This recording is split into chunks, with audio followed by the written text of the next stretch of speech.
Saudara-saudariku yang terkasih, salam sukacita untuk kita semua. Sudahkah kita memberi senyum hari ini? Jumat 23 Januari 2026. Hari biasa, pekan biasa kedua. Sekaligus hari ke-6 pekan doa sedunia. Mari kita awali permenungan kita dengan tanda kemenangan Kristus. Dalam nama Bapa dan Putra dan Roh Kudus. Amin. Permenungan kita diambil dari Injil Markus bab 3 ayat 13 sampai 19.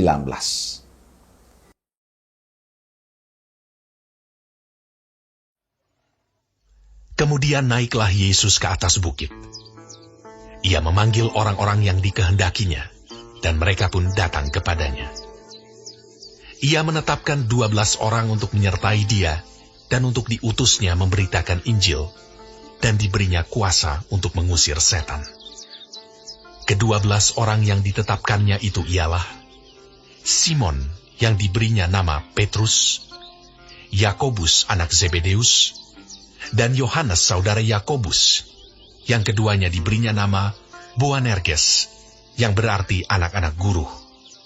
Selanjutnya Andreas, Filipus, Bartolomeus, Matius, Thomas, Yakobus anak Alfeus, Tadeus, Simon orang Zelot, dan Yudas Iskariot yang mengkhianati dia.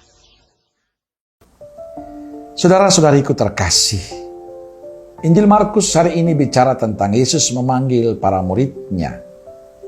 Yesus memanggil orang-orang yang dikehendakinya. Ia memilih dan menetapkan 12 orang untuk bersama dia mewartakan Injil. Panggilan itu suatu anugerah bagi mereka yang dipilih Yesus. Mereka dipanggil dan diutus Yesus untuk mewartakan kerajaan Allah. Bahkan mereka diberi kuasa untuk mengusir setan. Saat memanggil para murid, Yesus tidak melihat latar belakang hidup mereka. Mereka yang dipanggil adalah orang-orang sederhana. Sebagai seorang nelayan, sebagai seorang pemungut cukai. Mereka bukan orang yang sempurna, bukan orang yang luar biasa. Mereka dipanggil oleh Tuhan dan dipakai oleh Tuhan untuk mewartakan karya keselamatannya. Cara Yesus memanggil para murid jelas menunjukkan pada kita Yesus memanggil para murid bukan karena dia populer. Bukan karena dia terkenal, bukan karena dia punya status tertentu. Bukan pertama-tama karena keberhasilan mereka. Bukan karena dia mampu, dia pintar, dia baik. Mereka dipanggil semata-mata karena pilihan Allah pada mereka. Karena Allah mau mereka menjadi muridnya. Karena anugerah Allah yang cuma-cuma diberikan kepada mereka. Menariknya mereka pun berani menanggapi dan meninggalkan pekerjaan kesibukan mereka dan mengikuti Yesus. Mereka taat pada kehendak Allah. Mereka terbuka hati pada rencana dan kemauan Allah. Saudara terkasih, panggilan Yesus pada para murid pertama menarik. Bagi saya menarik karena mereka mau taat, mau terbuka hati untuk karya Allah. Padahal mereka bukanlah orang yang luar biasa. Mereka orang sederhana, orang biasa saja. Tapi mereka mau membuka hati dan taat pada kehendak Allah. Karenanya Allah memberikan mereka kuasa untuk mengusir setan. Kisah panggilan para murid mengingatkan kisah panggilan kita masing-masing. Saya teringat panggilan hidup saya sebagai imam. Dalam kerapuan dan ketidakmampuan saya, satu yang saya yakini, Allah yang akan menyempurnakan semuanya itu. Sebagai manusia saya sadar ketidakpantasan saya tidak layak. Ini semua pemberian cuma-cuma dari Allah.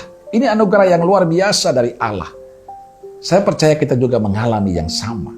Bahwa Allah memanggil kita bukan karena kita luar biasa. Tapi karena Allah ingin kita terlibat dalam pelayanannya. Allah ingin memakai kita untuk menjadi perpanjangan tangannya. Menjadi berkat bagi sesama. Saudaraku terkasih. Panggilan kita untuk mengikuti Yesus juga adalah sebuah anugerah. Kita hanya bisa bersyukur bahwa kita dipercaya, dipakai Tuhan untuk karya sukacitanya. Allah mau agar kita menjadi pembawa sukacita bagi sesama. Karenanya butuh kerjasama dari kita, membuka diri pada rencana Allah. Sehingga lewat kita karya keselamatan dan sukacita itu semakin banyak dialami oleh banyak orang. Maka kita perlu terus membuka hati untuk Tuhan. mengikuti apa yang Tuhan kehendaki pada kita, menjadi berkat bagi sesama. Amin. Semoga Allah yang Maha Kasih memberkati saudaraku sekalian, Bapa, Putra, dan Roh Kudus. Amin. Roh Kudus Nazaret, doakanlah kami. Amin. Berkah dalam.